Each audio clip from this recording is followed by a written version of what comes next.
So hello everyone and welcome to MBA-640. So the previous video that you saw, that little 30-second one, recorded a few days ago. You might have noticed, well, I noticed I look a little rougher. I have been in the hospital since I recorded that video.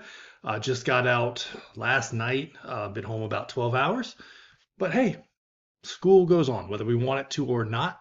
So let's talk about this class. Also, I'm a terrible example, people. If you're ever sick, please let me know. If you're in the hospital for a while, please let me know. You don't have to be like me. Let me just put that out there, okay? All right, so let's get started. First, let's get the obvious out of the way. No 10-page papers in this class. I'll wait for you to stop cheering now and being excited that there's no 10-page papers in this class. All right, that's enough. Okay, I know you don't like doing papers. All right, settle down now. Now, let's talk about what we are going to do in this class, all right? So, 7-week class, a little shorter than some previous semesters you've had, but let's take a look at the syllabus first and we'll go through that together. All right, typical syllabus stuff. So, we're going to talk about strategic leadership in this class. So strategic leadership is, the main focus of our MBA here. And now we have a course just titled Strategic Leadership. And it's interesting to teach leadership in a 7-week class online because most people hate group work. But in order to be a leader, okay, I guess you could be a leader of yourself. But in order to be a leader, you have to often lead a team. You have to have that ability. You have to know how to interact with people. And so those soft skills, that ability to communicate a vision and connect with other people is what's so important about being a leader. You can look at great leaders out there. And I'm going to pick 2 people, one before many of your generation and one maybe earlier in your life, President Reagan and President Obama. Both of them, both opposite sides of the political aisle, but both had an ability to communicate. If you want to go back in like my favorite ever Ronald Reagan moment, he was shot. And I don't know what it was, 4 or 5, 6 months later, he was at a speech and a balloon popped. And he just looked up and said, missed me. Everyone laughed and they kept on going, right? Because he was able to take that tragedy that, he was like almost dead too. And he was able to take that and turn it around.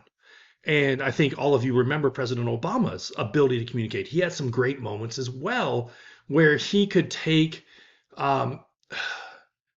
his vision and articulate it in a way that people would understand it. So those two complete opposite sides of the political spectrum, but both of them had the ability to be leaders because they knew how to communicate. And that's what's really important. So let's go through here. This is what we're doing. No books in this class. So you don't have to go get anything from the library. It's going to be all stuff that we find in class together. Our objectives here, we'll have discussions. There's going to be a group project, a big old giant group project. Like I said, in order to be a leader, you have to be able to work with a team. Now, part of also being a leader is knowing when to step back, right? So if I had a team of, let's say you're 3, 4 people, and I have to do the math on that. I will before the end of this video. And, well, everyone wants to be the boss. Nothing gets done. There's conflict. I'm gonna pause. I'm not drinking my normal hot tea. I'm drinking watered down Gatorade to try to stay hydrated from being sick and being in the hospital. Give me just 1 second. All right, there we go. So, but if everyone is trying to be the leader, if everyone tries to be the boss, nothing happens. So sometimes leaders take a step back. They help direct the whole show, but they don't have to be out in front of the camera. And that's a great metaphor. So the stars of movies aren't the leaders of the movie. That's the director. But you often never see the director. Well, unless you're Quentin Tarantino and he's interesting. Makes some good movies, makes some bad movies. But you know what I'm saying? Sometimes you got to take that step back. So all of you will have to figure out your role, how you can be a leader and be part of this team and show strategic leadership, right? As we move forward. Also, when we say strategic leadership, we're talking about more than being the captain of your baseball team. Because let's say you're the captain of the baseball team. Your goal is to win baseball games. That's it. You're not necessarily concerned about hot dog sales in the stands. You're not necessarily concerned about, do I move this team to another state, another city? Do I have 2 for $1 hot dog nights on Tuesdays? Right? Those are outside. So you're focusing as the captain of the baseball team on a small picture. Being a strategic leader means that you have to focus on a much larger picture. You have to focus on a number of things and figure out how all those parts and pieces get together, how they're going to conflict, and how you can then take the ones that conflict and make them work the best you can towards that final goal. And I would see great leaders on a small scale, especially when it's in the hospital, that couldn't take that next step and become a strategic leader. So I'm going to pick on nursing, but they make up a little more than 50% of the medical field. But nurses, let's say they're a great bedside nurse. They get promoted to supervisor. Great supervisor. They're good at managing other nurses that are out doing, clinical nursing things.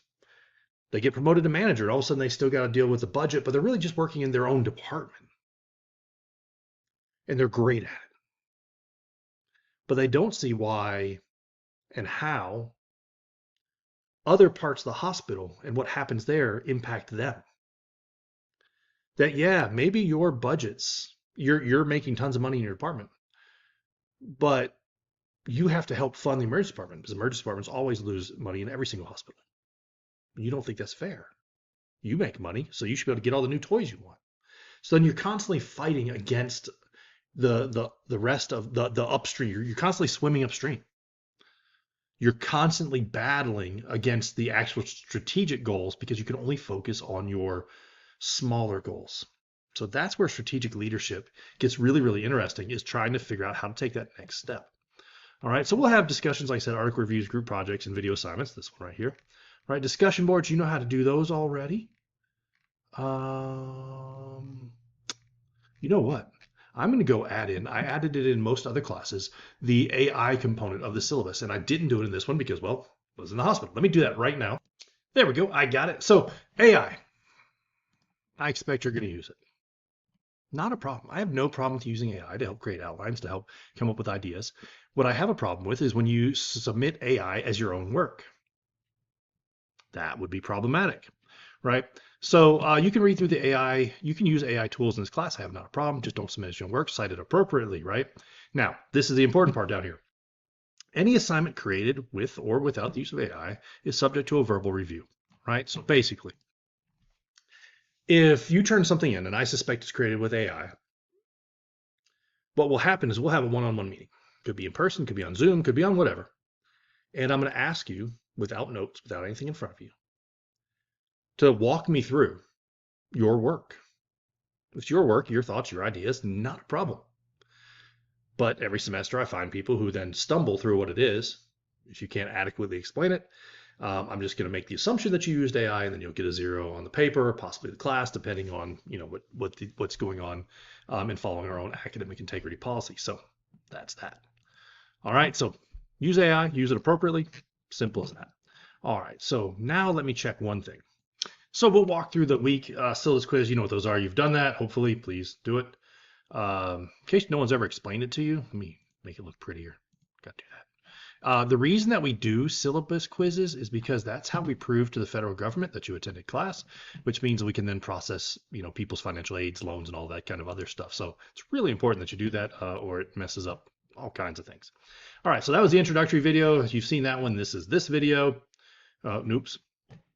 I'm going to switch these two around. My bad. Wait, did I mess this up? Hold on.